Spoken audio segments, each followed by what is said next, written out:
434, alinéa 18. Emploi de la force. Le policier ou le gendarme emploie la force dans le cadre fixé par la loi seulement lorsque c'est nécessaire et de façon proportionnée au but à atteindre ou à la gravité de la menace selon le cas. Il ne fait usage des armes qu'en cas d'absolue nécessité et dans le cadre des dispositions législatives applicables à son propre statut. La détonation résonnait durant les minutes, même les heures où j'essayais de trouver le sommeil. C'est assez brouillon dans ma tête. L'odeur de la poudre. Depuis bientôt 1 an, et grâce notamment au mouvement des Gilets jaunes, bien qu'un peu malgré eux, la France, ou au moins ceux qui acceptent en France d'ouvrir les yeux, découvrent les violences policières. Une violence que l'on découvre parce qu'elle était comme masquée lorsqu'elle sévissait grossièrement dans ce qu'il est devenu commun d'appeler les banlieues. Ainsi, l'appareil répressif d'État joue son rôle allié aux appareils idéologiques d'État qui consistent à maintenir, au moins en apparence et idéologiquement, l'ordre, c'est-à-dire le fait de faire taire toute contestation. Ce à quoi nous assistons est très grave. Or, nous avons affaire, comme bien souvent, à deux discours concurrents, tout aussi plats l'un que l'autre et très éloignés de la réalité. D'un côté, bien sûr, nous avons le discours officiel. Il n'y a pas d'image de violence policière. Il y a une scène où un policier, dans l'action, à un moment d'une charge, a effectivement poussé quelqu'un. Pour y voir clair, nous avons fait le choix, oui, mais dans la confrontation, vous savez, quand les policiers sont chargés de dégager une manifestation, effectivement, il y a des gestes qui peuvent se produire. Ce même discours repris parfois en boucle par des gens ordinaires qui lancent des appels au calme sans ne rien comprendre aux violences. À cela, je ne peux que les inviter à visionner une vidéo de 2017 que j'avais réalisée à Brûle-Pourpoint. Quant aux détails sur la question de la violence en politique, nous y consacrons aussi l'une de nos vidéos de 2e année du pack Faucon à paraître très prochainement. D'un côté donc, nous avons le discours officiel, qui tient à nier les violences policières. De l'autre, nous avons un discours contestataire, rebelle, dont les slogans oscillent entre « tout le monde déteste la police » et « fuck la police ». Cela fait quelque temps et quelques fois déjà que nous avions alerté contre un discours si simpliste et contre-productif. Mais il y a quelque chose de plus grave aujourd'hui et sur lequel j'aimerais insister. Bien sûr qu'une alliance entre prolétaires, au sens large, est nécessaire. Bien sûr qu'elle doit se structurer aussi autour des forces armées. Mais il y a quelque chose ces derniers jours qui ne nous aura pas échappé et qui est très bien illustré par cette photo. Des policiers qui gazent des pompiers. A priori, nous pourrions tout simplement penser que la police sent sauvage. Mais en réalité, le problème n'est pas bêtement psychologique. Du moins, pas seulement. En fait, le problème est ici profondément politique. Et en cela, sans doute, c'est bien plus grave. Le problème auquel nous assistons est lié au fait même que les forces de l'ordre ont littéralement cessé d'être les gardiens de la paix par l'entremise de la loi. Par là, ils ont cessé de servir les lois qui seules garantissent la liberté politique dont nous pouvons disposer.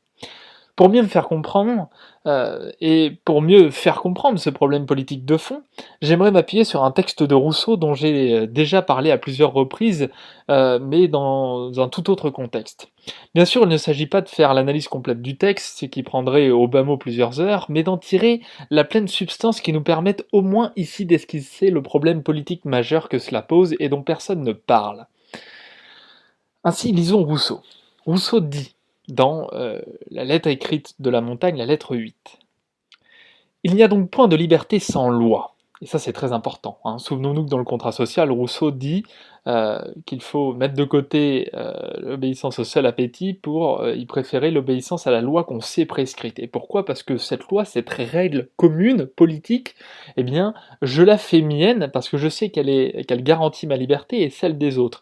Et si je décide d'y souscrire, l'obéissance à la loi qu'on sait prescrite, c'est parce que je pourrais très bien ne pas le faire, d'accord ? Alors que dans la nature, ce n'est pas la loi, ce n'est pas les lois et les règles qui règnent, ou alors si ce sont les lois, c'est uniquement les lois physiques et les lois de la nature, et donc ce ne sont que des rapports de force.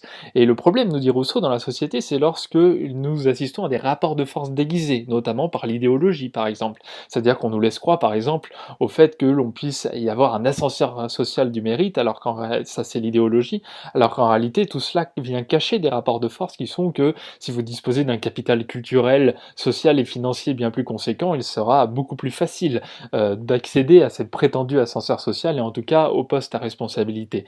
Eh bien, dans la nature, on pense souvent qu'on est plus libre. Or, en réalité, eh bien, dans la nature, il n'y a pas ces règles qui garantissent le fait de, comme le disait Aristote, dans la cité, nous passons du vivre au mieux vivre, ou de la simple survie à la vie, d'accord, et au fait de pouvoir avoir l'oisiveté, le loisir, d'accord, le fait de pouvoir penser à autre chose qu'à notre simple physiologie. Là où dans la nature, c'est le rapport de force, la contrainte qui règne.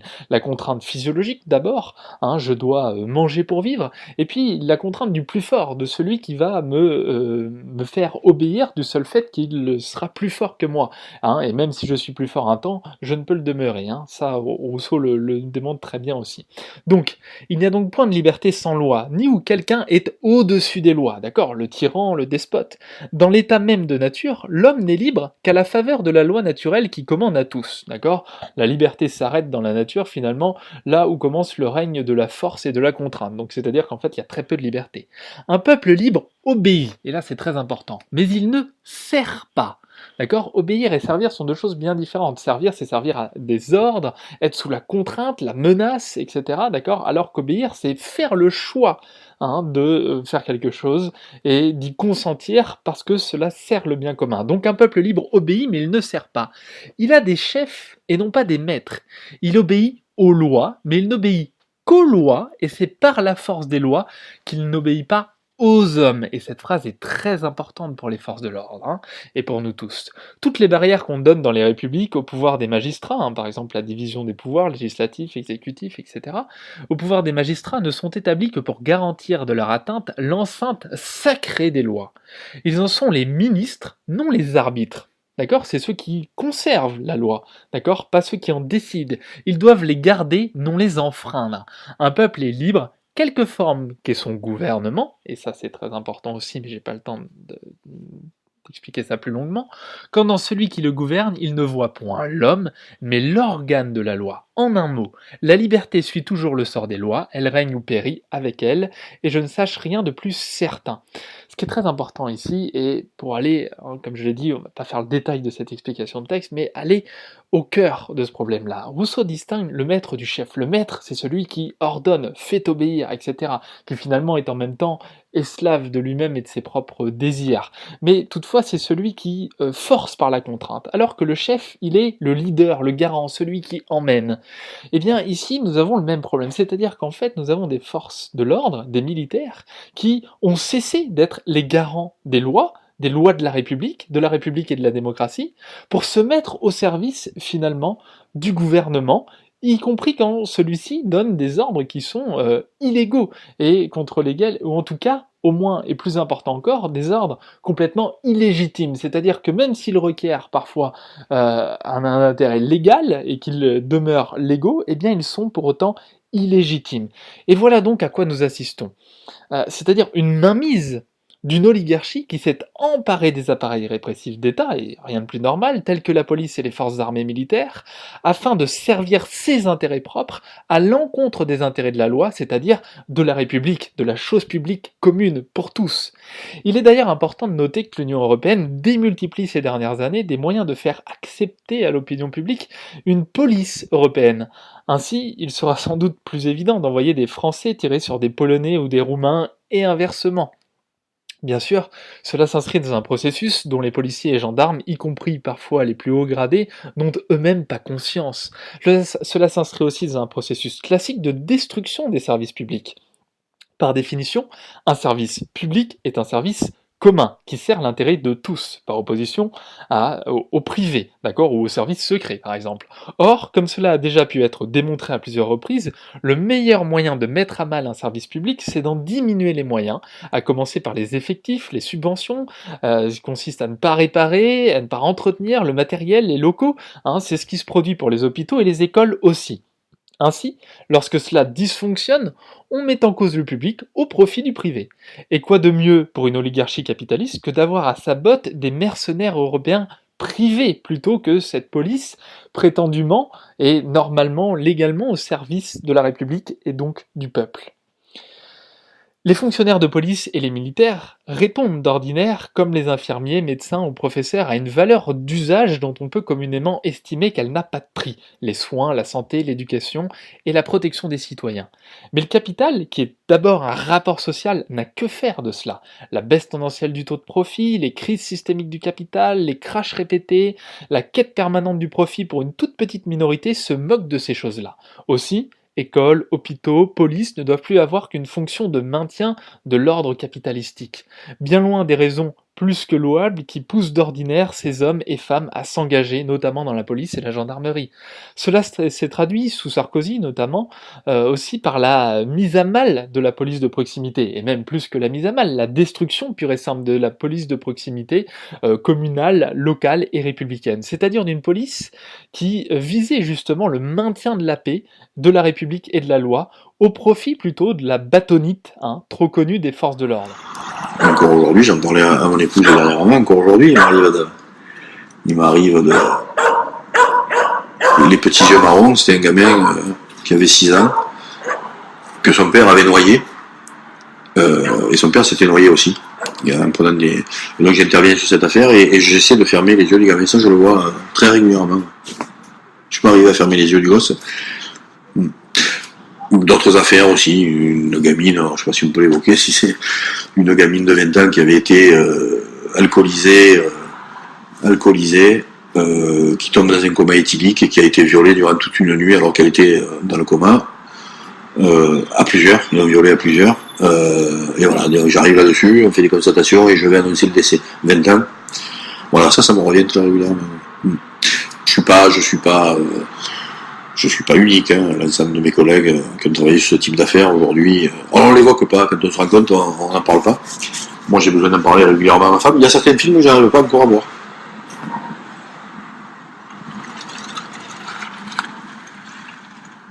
Un jour, voilà, je me retrouve seul chez moi, avec mon arme, voilà. Et comme font beaucoup de policiers, malheureusement aujourd'hui, voilà, je la manipule, je sais pas ce que je vais me faire, mais à la fois je sais ce que je veux, et je me la mets dans la bouche. Voilà. Bon, sans réellement savoir, mais voilà. Excessivement compliqué de me faire comprendre quelque chose. Et oui, même les collègues avec qui je travaillais, je détestable. Je m'emportais pour rien, je gueulais tout le temps, j'étais chef de groupe, je gueulais tout le temps sur mes gars, ma personnalité avait changé évidemment. Mais non, moi je me dégradais, petit à petit je devenais insupportable. Voilà, c'est ces films des années 80 avec Belmondo et Delon, ce flic torturé. Moi j'étais un peu ça. Et beaucoup de mes collègues aussi, torturés, travailler la nuit, décalé, dans son monde. Pardon ?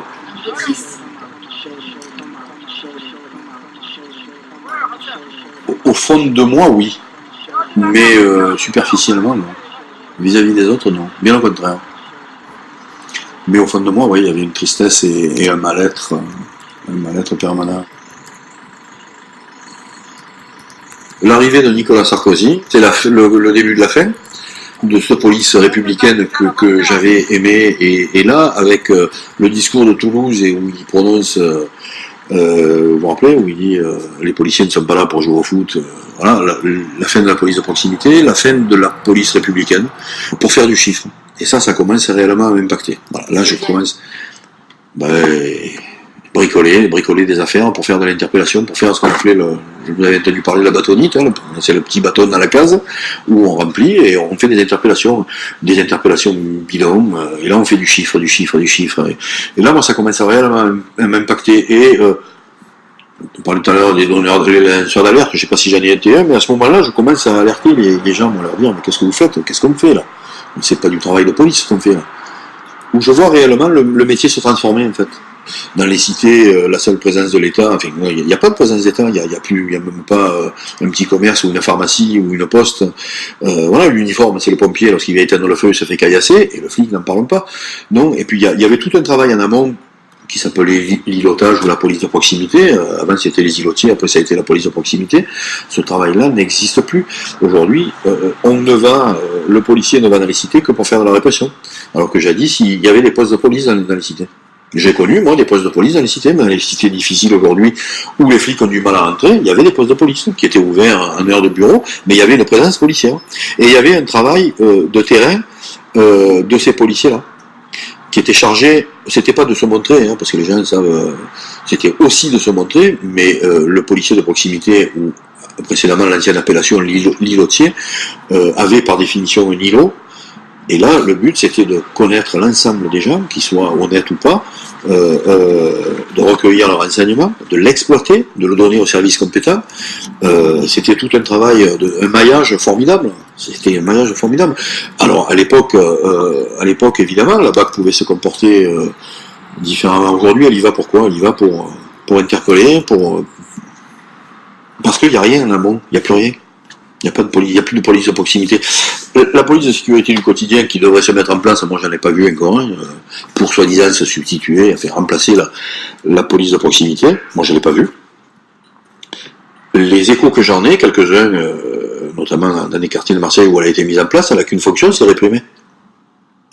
On en revient toujours à cette politique du chiffre qui, malgré ce que disent les autorités aujourd'hui, est toujours d'actualité. Et quand on n'en trouve pas, qu'est-ce qu'on fait ? On les invente.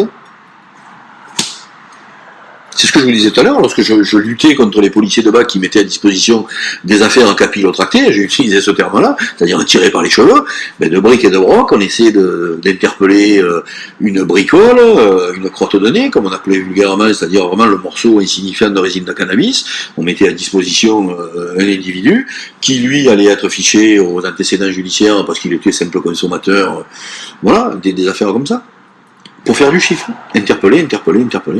Pour faire dire, au niveau du ministère, c'est pour faire dire ce que l'on veut en matière de chiffres, parce que les chiffres, on leur fait dire aussi ce que l'on veut, et aussi, les moyens de pression, ce sont toujours les mêmes. Si tu fais pas des PV, tu seras mal noté, tu n'auras pas ton grade. J'ai même vu certains collègues qui, on appelait ça le départ avancé, c'est-à-dire qu'on pouvait demander à partir un peu plus tôt, en faisant décompter des heures, en fonction du nombre d'effectifs présents, et bien les chefs dealaient avec leurs fonctionnaires, en leur disant, tu me fais tant de PV par jour, tu pourras partir en avance. Vous savez que les commissaires de police reçoivent des primes, si les chiffres sont appliqués. Le gardien de la paix de base reçoit 500 € par an, c'est formidable, vous voyez un peu, 500 € par an, mon Dieu, quelle misère.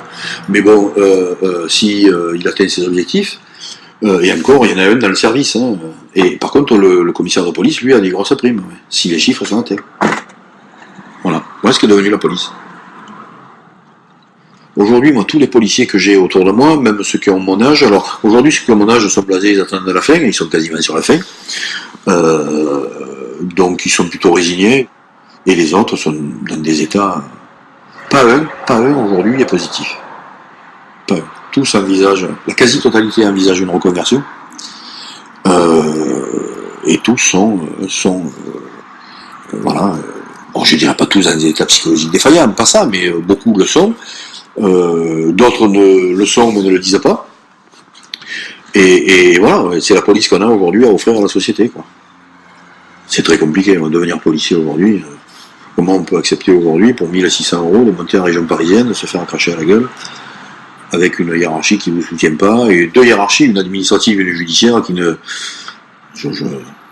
pour moi, c'est inconcevable. Tous les jeunes qui me demandent conseil aujourd'hui, je leur dis fuyez. Article R. Ce gloubi-boulga conduit ainsi ce que nous avons vu toute cette année, une confusion complète qui entrave toute possibilité d'action commune contre l'oligarchie capitaliste. Par exemple, il n'est pas rare que les journalistes et commentateurs de tous bords, et j'entends ici ceux des petites chaînes YouTube comme la mienne, aient pu créer aussi une confusion totale dans les représentations vis-à-vis des forces de l'ordre. Parce que de fait, faut-il le rappeler, le policier ou gendarme qui vient en aide à n'importe quelle heure à des victimes réelles et quotidiennes n'est pas ce CRS fou, de la même manière que ce CRS fou n'est pas tous les CRS, et que être policier, être gendarme, c'est aussi, et la plupart du temps, se mettre au service des victimes au quotidien et non pas être à la matraque, en train de justement matraquer et colporter un certain nombre de coups sur des manifestants. Mais Ne serait-ce même que dans l'organisation du maintien de l'ordre. Les plus grosses bévues, et surtout les plus nombreuses, ont été le fruit de policiers qui n'y ont tout simplement jamais été formés, et notamment de policiers de la BAC, dont chacun sait que la préoccupation première n'est malheureusement pas la contemplation intellectuelle. À ce propos, je me souviens d'une anecdote qui m'avait été racontée par des gendarmes à leur sujet. Ils disaient chez eux, il y a un bras, en indiquant la tête, et deux cerveaux, en indiquant les deux biceps. Ça se passe de commentaires. Mais je ne m'étendrai pas là-dessus, c'est pas le propos. Ces policiers de la BAC, habillés en basket et blouson la plupart du temps, portent parfois un casque avec deux bandes bleues, tandis que les CRS portent un casque avec deux bandes jaunes et fonctionnent en colonne. Enfin, la gendarmerie revêt sa grenade célèbre et des équipements plus militaires, puisque de fait, les gendarmes sont des militaires habilités à intervenir aussi sur des territoires de guerre, comme on a pu le voir ces dernières années, notamment en Côte d'Ivoire par exemple. Bref, encore une fois, cela prendrait du temps de tout détailler, mais mon effort ici est le même que d'ordinaire, c'est-à-dire celui d'essayer de dissiper le nuage de confusion qui empêche toute bonne décision et toute bonne action.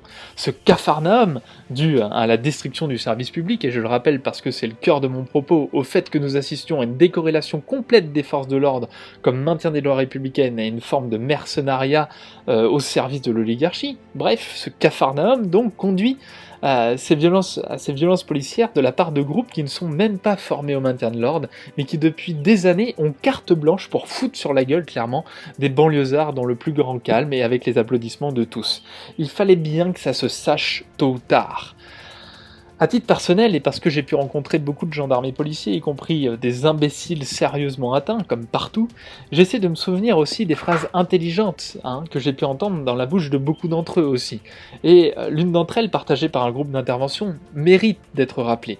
L'un d'entre eux disait « L'important n'est pas tant de suivre les ordres, ni même de faire absolument respecter la loi, mais plutôt de savoir quand ne pas obéir et ne pas faire respecter aussi, et ne pas la faire respecter aussi, pardon. » Or, la police et la gendarmerie sont des grands corps malades, comme l'éducation nationale. Des corps dont ces membres devraient cesser d'être les éponges de la violence réelle des capitalistes qui circulent tranquillement et librement pendant ce temps en jet privé d'une île privée à une autre. Mais aussi de la violence des professionnels de la politique et de ce gouvernement qui ne manquent pas de les couvrir, ces capitalistes. Il n'est jamais évident de tenir un discours raisonné et rationnel face à la charge émotionnelle constante. Et je suis le premier scandalisé, outré et à avoir envie d'en découdre avec ces minables qui se mettent à 10 pour frapper sur un pauvre type qui se lève tous les matins en tentant de s'en sortir comme nous tous au mieux. Mais mon job ici n'est pas de rajouter des larmes, mais d'essayer d'y voir plus clair et de mieux comprendre tout cela pour demain. Ni rire ni pleurer, mais comprendre, encore une fois, comme disait Spinoza. Alors oui, tout le monde déteste la police. Du moins, cette police qui ne se reconnaît plus elle-même et qui sert les intérêts marchands du capital. Mais tout le monde aide et aime la police lorsque, comme son nom l'indique, elle sert les intérêts policiers de la cité, de la vie politique, et qu'elle est la garante des libertés politiques de tous. Alors, policiers, gendarmes, soyez les garants de la République, cessez d'obéir à des maîtres, retrouvez vos chefs et rejoignez-nous, peuple de France en lutte.